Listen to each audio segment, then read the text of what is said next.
think I discovered what the problem was with my power steering and the reason why it was getting stiff above 2000 RPM. I thought it was the wrong fluid.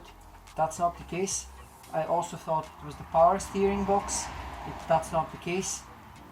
Then my thoughts were that the problem might be in the power steering pump, which is driven by the fan belt. Well, sort of. Look at this. I don't know if you can see it.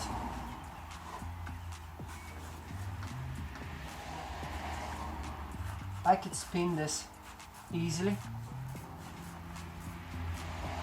That's not right. Either the wrong belt, it has been changed before, it says Deco on it, which is obviously not the original BMW belt. Still a good company, they make good belts, but it also could be the actual damping tensioner here, or just really greasy and contaminated parts.